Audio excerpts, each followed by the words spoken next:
अस्सलाम वालेकुम दोस्तों अॼोके हिन लेक्चर में असां पढ़ंदा आहियूं त HCF कीअं मालूम कजे बाय डिवीजन मेथड तमामु सवलो मेथड आहे। जेकॾहिं तव्हांखे चइजे त 50 ऐं 90 जी HCF कढी ॾेखारियो बाय डिवीजन मेथड, तव्हां छा कंदव? ज़ाहिर आहे वॾे खे तव्हां डिवाइड कंदव, सही आहे, वॾे खे डिवाइड कंदव, नंढे सां डिवाइड कंदव, यानी डिवाइज़र थी वेंदो, मुंहिंजो वंडींदड़ थी वेंदो नंढो ऐं वॾो अंदरि हलियो वेंदो। इहा सभिनी खे ख़बर आहे, ठीकु आहे। हाणे 1 50 50 ॿ 50 100 वॾो थी वेंदो 100, हिन करे असां 1 50 50 वंड ज़रूरु अचणु घुरिजे तव्हांखे हिन मेथड जे लाइ, ठीकु आहे। मां ज़रब वंड प्लस ऐं माइनस ते वीडियो न ठाहियो आहे, हिन करे त मूंखे ख़बर आहे तव्हांखे उहा ईंदी हूंदी। हाणे वंड था कयूं 1 50 50 ॿ 50 100, वॾो थी वियो 100, 90 ते डबल हणणो आहे त नंढो डबल हणंदा 1 50 50, ठीकु आहे। कट कंदासीं हाणे हिन मूं 90 में 50 वियो 40 बचो। हाणे असां छा कंदासीं? हाणे जेको रिमाइंडर बचियो आहे इहो असांजो थी वेंदो वंडींदड़, ऐं हिकिड़े ॿियो टेबल ठही वेंदी जंहिंमें वरी हीअ अंदरि हलियो वेंदो, ठीकु आहे। इहो यादि रखो, मेथड तरीक़ो इहो आहे। पहिरियां जेको तव्हांखे मिलियल आहे उन में वॾो तव्हां अंदरि रखो, नंढो तव्हां ॿाहिरि रखो, उन खां पोइ टेबल हणो। जेको टेबल बचियो, अगरि उहो जेको हाणे रिमाइंडर बचियो, अगरि उहो हिन खां नंढो थी वियो 50 खां 40, ॾिसो नंढो थी वियो न, जेकॾहिं ईअं थी वियो त पोइ 50 हलियो वेंदो हेॾे अंदरि, 40 सां वञणु शुरू करे छॾींदासीं असां, ठीकु आहे। हाणे 1 40 40 10 बचो, हाणे 10 बचो त हाणे 10 थी वेंदो वंडींदड़, 40 हलियो वेंदो अंदरि, 10 थी वेंदो वंडींदड़, 40 हलियो वेंदो अंदरि। मुंहिंजो हे स्क्रीन नंढी आहे, हिन करे मां वरी थो लिखां न त तव्हां हिकिड़ी सीक्वेंस में गॾु लिखंदा ईंदव। 10 चौं 40, हाणे 40 में 40 डबल ज़ीरो। जॾहिं डबल ज़ीरो अची वियो त पोइ हिते ॾिसंदव कहिड़ो वंडींदड़ आहे जंहिंसां डबल ज़ीरो आयो आहे, 10, त यानी 50 ऐं 90 जी जेका HCF आहे उहा आहे 10। 50 ऐं 90 जी जेका HCF आहे उहा घणी आहे? 10। मिसाल हाणे त मां चवां त बाबा HCF लभो 12 ऐं 16 जी, त तव्हां छा कंदव?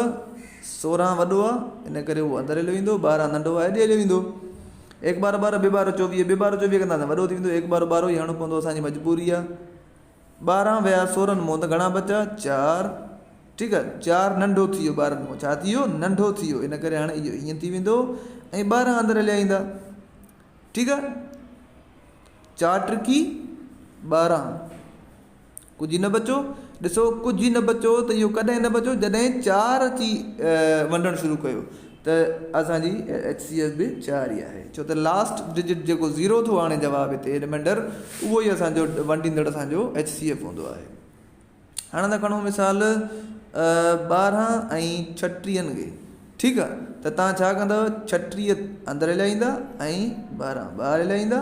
1 12 12, 2 12 36, 2 12 36, हिते ई 0 अची वियो, हिते ई 0 अची वियो, त न जवाबु 12 ई आहे, ठीकु आहे। अॻे हलियो ई न, ठीकु हलो। जेकॾहिं मां चवां थो त बाबा 7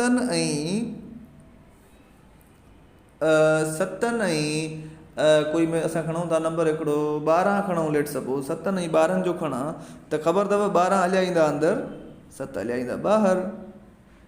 1 7 7 2 7 14, 14 त वॾो थी वियो, इन करे 1 7 7 हणणो पवंदो, 7 हणणो पवंदो। 7 विया 12 मां बचा 5, हाणे 5 अची वियो हिते, नंढो थी वियो 7 खां, 7 हलिया ईंदा हेॾे।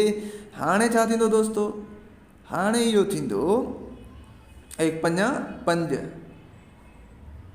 5 घणा बचा? 2 नंढो थी वियो, 5 हलियो वेंदो हेॾे ऐं 2 उते ई हूंदो, 2 उते ई हूंदो, 5 हलियो वेंदो हेॾे, 2 4, 1 बचो। हाणे 1 बचो, 1 नंढो थी वियो त 2 हेॾे हलियो वेंदो अंदरि ऐं 1 टाइम 2 is 2, 0 कंहिं कयो 1, त यानी हिन जी HCF बि घणी थी? 1, ठीकु आहे दोस्तो।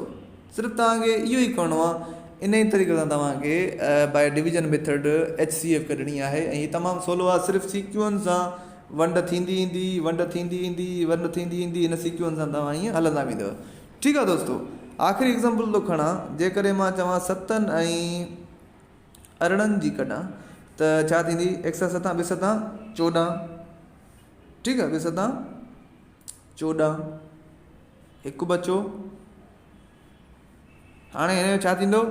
7 हलियो वेंदो अंदरि, 1 7 7 कुझु न बचो, यानी इन्हनि जी बि HCF हिकु जो मतिलबु इहो आहे त 7 ऐं 18 जी जेका फैक्टर्स आहिनि न उन में हिकु ई कॉमन आहे। ॾिसो हिन में 3 जो लॻो, 6 जो लॻो, 9 जो लॻो ऐं 18 जो लॻो, हिते 1 जो लॻो ऐं 7 जो लॻो। कॉमन कोई बि नथो मिले, रुॻो हिकु थो मिले।